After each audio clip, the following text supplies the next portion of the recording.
Bonjour à toutes et à tous, bienvenue sur KTV, Kwezi FM, le 106.9 pour un temps de parole toujours en direct à la radio et à la télévision et sur le live Facebook de KTV. On reçoit ce matin le collectif des citoyens mahorais, on reçoit Kambi et Estelle Youssoufa. Estelle, bonjour. Bonjour à tous. Bonjour Kambi.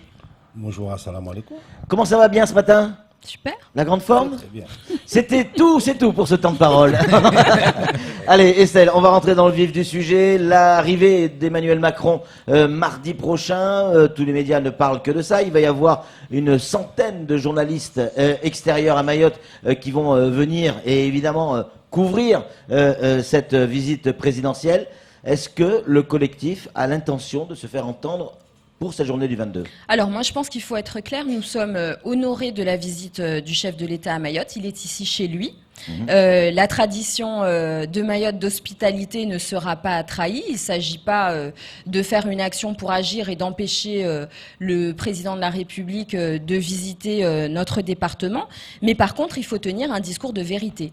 Il n'est pas question d'avoir nos élus et toute la galaxie administrative mahoraise locale qui fait des selfies et qui se félicite de la venue du chef de l'État et qui prépare, comme on le voit actuellement, une île visitable, jolie et qui masque nos problèmes.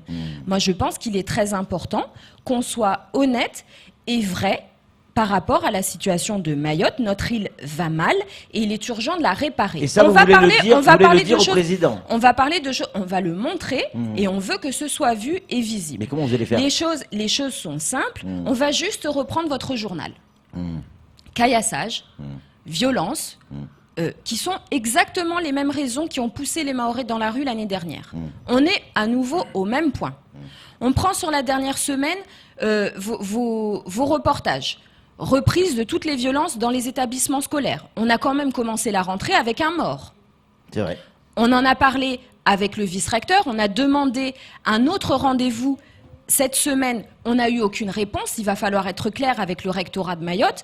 On n'est pas là pour faire de la figuration, on n'est pas là pour dire bonjour. On a demandé des comptes, on a demandé des sanctions contre le professeur qui a produit ce documentaire anti-mahorais. On attend toujours des sanctions. On attend des mesures pour sécuriser les établissements scolaires. On attend toujours puisqu'on voit que les violences continuent. On nous avait dit, ces jeunes qui sèment la violence sur Mayotte seront mis en prison. Ben, ils sont ressortis. Voilà, donc maintenant, caillassage, les routes sont à nouveau barrées, on peut plus aller à la plage tranquille, les gens ont peur. La semaine dernière, c'était une femme qui fait un jogging à Kaweni avec son enfant en bas âge qui termine dans une ambulance en pissant le sang. Enfin, faut quand même voir la situation dans laquelle on est. Donc ce qu'on va avoir, c'est en effet une centaine de journalistes qui accompagnent le chef de l'État, qui va faire sa petite tournée pendant que les élus auront rebouché les trous, parce que je suis arrivée hier par avion et on voit à la mairie de Pamandzi les petits trous qui sont en train d'être rebouchés. On nous refait une petite île présentable avec un circuit qui sera agréable pour le chef de l'État pour dire tout va bien comme chic dans les prés. Nous, on dit non. On invite tous les Mahorais et les Mahoraises à porter du blanc en signe de protestation pacifique, calme, mais clair, qui soit un signal qui est absolument non violent, pour dire au chef de l'État et à toute la presse, on porte du blanc en signe de protestation. C'est quelque chose qui ne coûte rien, ça n'a aucun impact pour l'ordre public. Tous ceux qui seront habillés en blanc, comme vous l'êtes aujourd'hui, c'est un signe de protestation. C'est un signe de protestation. Contre quoi ? Contre Macron ou contre ça ? Non, certainement pas contre le chef de l'État, c'est contre la politique qui est menée à Mayotte. Il faut être très clair, ce n'est pas une question de personne. C'est pas parce qu'on a changé de préfet qu'on a changé de politique à Mayotte. C'est exactement la même. Ce n'est pas parce qu'on a changé de chef de l'État qu'on a changé de politique par rapport à ce que fait la France dans le 101e département de Mayotte. C'est-à-dire qu'on est en train d'avoir un Paris qui est en train de transformer Mayotte en cocotte minute et en poubelle. Et là, actuellement, ce qu'on est en train d'observer, c'est quand même la fin de la décentralisation et la fin des moyens qui sont donnés à Mayotte. On nous dit, oui, il y a un énorme chèque d'1,6 milliard d'euros. OK. Qu'est-ce qu'on fait ? On dépouille les autorités locales et toutes les institutions locales de leur pouvoir de décision et de leur capacité à construire Mayotte. C'est le SIAM, c'est le conseil départemental, c'est tout ce qui est en train normalement de permettre à Mayotte de se construire qu'on renvoie aux autorités. Moi, je vais juste rappeler les choses par rapport à la lettre, par exemple, du Premier ministre, qui dit au président du conseil départemental Non, sur les affaires européennes, c'est l'État qui garde la main. Alors, on va reprendre tout le discours de l'État depuis à peu près 2 ans à Mayotte, c'est de dire il n'y a pas d'ingénierie à Mayotte. Il n'y a pas d'ingénierie à Mayotte et on nous dit dans la lettre du Premier ministre, on garde, nous, la main, c'est-à-dire que le manque d'ingénierie à Mayotte, c'est le manque d'ingénierie de l'État. C'est très simple, c'est très simple. Il y a des mécanismes au sein de l'Union européenne, une aide technique qui fait que, sur demande de Paris, Bruxelles peut envoyer 60 techniciens qui sont spécialistes et qui viennent à Mayotte et qui aident à dépenser les fonds européens. Là, ce qui est en train de se négocier, c'est la prochaine enveloppe pour Mayotte. Oui. Il y aurait entre 500 et 600 millions d'euros qui seraient débloqués pour Mayotte. D'autres parlent de 450. En tout cas, plus que ce qu'il y a actuellement. Comme on n'a pas dépensé les précédents, qu'est-ce qu'on envoie comme message à Bruxelles ? C'est pas la peine de débloquer des sous puisqu'on n'arrive pas à les dépenser. Ce qu'il faut comprendre, c'est que ces fonds européens sont toujours couplés avec de l'argent national. C'est-à-dire que si cet argent n'est pas dépensé à Mayotte, c'est aussi parce que l'État refuse de faire sa part. Il refuse de faire sa part avec des fonctionnaires qui sont capables de débloquer ces fonds, et il refuse de donner la part que l'État doit donner. Donc c'est très simple, nos attentes vis-à-vis du chef de l'État sont claires. On demande des explications sur l'accord avec les Comores. On a donné 150 millions d'euros à Azali. On a tous les jours que Dieu fait des Kwassa qui continuent à arriver. On n'a aucun changement. On demande la fin des visas d'exception qui fixent les Comoriens à Mayotte. Nous, c'est simple, solidarité nationale. Vous voulez qu'on accueille les Comoriens, tout le monde accueille les Comoriens. Que ces personnes puissent partir en métropole une fois qu'elles ont les permis de séjour qui sont largement distribués à la préfecture. Et deuxième chose, que quand les personnes entrent sur le territoire, quand elles rentrent illégalement à Mayotte et qu'on fait des expulsions, on ne fait pas des expulsions, on demande des interdictions de territoire. Une fois qu'elles sont rentrées illégalement, il est hors de question qu'on continue à faire, grâce à la PAF et à la gendarmerie, Air Comores aux frais du contribuable français. Ces personnes, on arrête de les expulser pour qu'elles reviennent le lendemain. Parce que quand même, les Comoriens arrivent carrément avec leur bagage à la préfecture ou à la gendarmerie et disent « moi j'attends d'être expulsé ». Parce que vous comprenez que c'est quand même trop simple, vu que quand on est expulsé, on ne paye pas ses frais de transport. Maintenant, on est devenu la risée de l'immigration comorienne. Donc on demande la fin de ce cirque et puis on demande des choses simples, la piste longue, pas une promesse vague, on demande une date, des fonds, on demande un plan de développement économique, pas des déclarations vaseuses et vagues. On demande une filière qui permette de développer non seulement la pêche, mais la transformation des produits de la mer à Mayotte. Il ne s'agit pas d'avoir des droits de pêche qui se négocient en centaines de millions d'euros dans nos eaux et que nos poissons aillent créer des emplois aux Seychelles ou à La Réunion. Ouais. C'est-à-dire que quand on a le chef de l'État qui va partout dans le monde parler de l'écologie et qu'à Mayotte, on nous dit on crée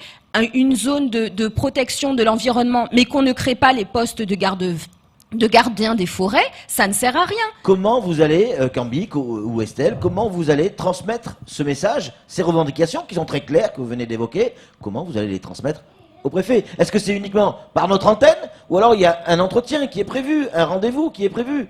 Oui, il y a un rendez-vous qui est prévu avec le préfet demain. Oui. Donc on va pouvoir avoir la possibilité de transmettre nos revendications et surtout nos doléances, les doléances des Mahorais.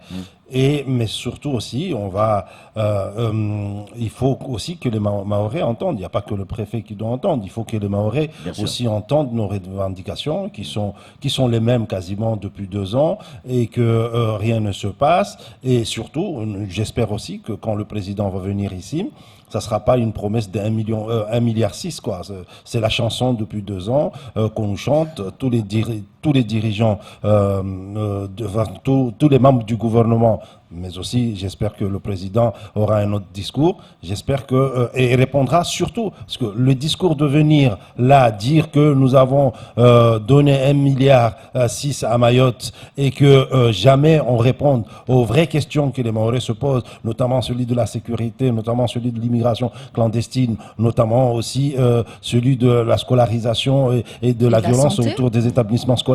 Non, ces questions, ce sont les vraies questions que les Mahorais se posent. Ce sont c'est ce qui avait fait descendre les Mahorais l'année dernière dans la rue. Mais malheureusement, le gouvernement, il vient ici. Les membres du gouvernement, quand ils viennent ici, ils chantent qu'on a donné 1,6 milliard d'euros à Mayotte. Si vous voulez, si on revient juste sur la visite, par exemple, du ministre Castaner. Si on se retrouve avec le président Macron qui va serrer la louche à des gilets jaunes, c'est-à-dire à Mayotte, les personnes qui sont chargées de la sécurité avec des milices locales, qui sont des étrangers en situation irrégulière. C'est pas vrai. Où est-ce que c'est pas vrai. Mais enfin, Patrick, vous l'avez vous-même rapporté dans vos colonnes. Faut arrêter. Moi, je veux bien. Il y a une différence entre les gilets jaunes qu'il y avait ici et les maillots jaunes d'aujourd'hui. S'il y a une différence, c'est qu'aujourd'hui, ils sont tous en situation régulière. Et vous trouvez normal que la sécurité locale, la sécurité publique soit assurée par des étrangers? Ça, c'est un autre débat, mais il ne faut pas dire qu'ils sont en situation irrégulière. Ils l'ont été. Il y a la plupart d'entre eux, si on se penche sur la question, ça sert à rien de les régulariser s'ils sont rentrés illégalement sur le territoire, de 1, mais de 2, pour le représentant tel que l'est le ministre de l'Intérieur, qui vient et qui assure la sécurité publique et qui va dans un bidonville aller serrer la main d'étrangers qui assurent la sécurité publique, on marche sur la tête. Donc le programme du chef de l'État doit être clair. S'il va dans le Nord, tel que c'est prévu, à qui est-ce qu'il va parler ? Est-ce qu'il va parler tel qu'on le comprend avec La République En Marche, avec des étrangers qui seront ses futurs électeurs? C'est inquiétant. Qu'est-ce que ça envoie comme message aux Mahorais? Ça dit aux Mahorais, on a regardé les statistiques, vous devenez minoritaire chez vous, parce que c'est déjà le cas, et donc maintenant on s'adresse à nos futurs électeurs, c'est-à-dire les Comoriens qu'on est en train de régulariser en masse. Camar, une question pour nos invités. Alors, vous le disiez justement, depuis 2 ans, vous n'avez pas inventé vos revendications. C'est les mêmes, c'est quasiment les mêmes. On a un peu idée fixe, oui. Voilà, exactement. Est-ce que vous avez l'impression que, finalement, le gouvernement joue la sourde oreille? Et surtout, qu'attendez-vous des annonces? Parce que là, on a posé la question aux Mahorais via le Facebook de KTV. Les gens n'y croient pas. Mais trop les annonces, elles sont annonces. simples. C'est sur la piste longue, par exemple. On entend depuis à peu près 3-4 mois une petite musique un petit peu subtile qui commence à monter en disant oui, bah, le volcan, ça pose des questions sur la piste longue. Alors, on va être clair. Nous, on est toujours assez simple. Soit le volcan est un vrai sujet de sécurité pour Mayotte, et j'aimerais comprendre la logique de tout le plan de développement qui est en train d'être présenté, qui ne prend pas en compte ni l'enfoncement, ni la montée des eaux. Soit ce volcan est un vrai danger, et il faut repenser tout le développement urbain et l'organisation de notre île. Et pas que la piste. Et donc pas que la piste. Et qu'on nous explique publiquement quel est le risque réel pour la population. Soit ça n'en est pas un, et en effet, ça ne justifie pas qu'on retarde la piste longue. C'est aussi simple que ça. Soit c'est vraiment un risque, et alors on nous dit, il y a un volcan, et donc le volcan qui va mettre 10 ans ou 10 millions d'années à monter, mais quoi qu'il en soit, ça empêche la piste longue. Et donc, qu'on nous explique pourquoi est-ce qu'il y en a un qui est actif à le Piton de la Fournaise à La Réunion et les bonhommes ont une piste longue. Pourquoi est-ce qu'on nous a expliqué avant que c'était les Dugons qui en fait ne sont pas là-bas et que le plan sur le platier tel que le rallongement de manière latérale a été proposé, pourquoi est-ce que ce serait pas possible? Donc on nous dise, oui, bah, le volcan, comme ça fait tout bouger. Si ça fait tout bouger, ça fait pas bouger que la piste aérienne. Ça fait bouger toute l'île. Donc il faudrait avoir des explications qui soient claires. Sinon, alors on nous explique, on refait des études. Ça fait 20 ans qu'on fait des études à Mayotte. Nous, c'est simple. On dit, les études ont été faites. On nous refait, on nous donne une date pour le coup de pioche, des fonds qui sont fléchés sur, et pas une date qui soit au-delà du mandat du président Macron. On les connaît toutes les ficelles. On fait des promesses qui engagent le président suivant. Comme ça, ça n'engage personne. On arrête. On sera 1,5 million de personnes à Mayotte d'ici moins de 10 ans. Les besoins sont réels. Notre île est enclavée, on en a besoin. La plupart des Mahorais maintenant ont de la famille en dehors de l'île. Non, c'est clair. Donc les besoins existent. Estelle, Julien Kurdoncuff, le sous-préfet, est venu nous dire sur ce plateau qu'aujourd'hui, 52% de la population est d'origine française et 48% étrangères. Mais Ça compte pas les enfants. Mais il aimerait renverser cette tendance. Est-ce que vous y croyez, vous? D'ici la fin de l'année, il aimerait... Moi, j'aimerais que le tendance. sous-préfet Kerdoncuff fasse son travail, c'est-à-dire la lutte contre l'immigration clandestine. Le français a un sens. Immigrer, ça veut dire rentrer sur le territoire. Lutter contre l'immigration clandestine, ça veut dire empêcher ces personnes d'entrer sur le territoire. Ce n'est pas tel que la préfecture le fait, c'est-à-dire faire du chiffre pour les expulser. Faut arrêter de nous prendre pour des imbéciles. La préfecture et les autorités ici se moquent des Mahorais. Ces personnes ne doivent pas entrer sur le territoire. C'est-à-dire qu'on met un navire de la Marine nationale entre Anjouan et Mayotte, on fait diminuer de manière concrète, évidente et immédiate le nombre de Kwassa qui accostent à Mayotte. Ça c'est lutter contre l'immigration clandestine. On arrête de mobiliser les gendarmes et la PAF pour faire le ramassage des immigrants clandestins qu'on renvoie et qui reviennent le lendemain. C'est un espèce de cycle. Ça, c'est pas la lutte contre l'immigration clandestine. Lutter contre l'immigration clandestine, c'est aller saisir les biens des Comoriens, des officiels qui bénéficient du trafic d'êtres humains. C'est la Banque de France qui a ses comptes, parce que le franc comorien est quand même traité à Paris. Donc on les connaît, les comptes bancaires des personnes qui appartiennent au gouvernement comorien et qui facilitent le trafic d'êtres humains.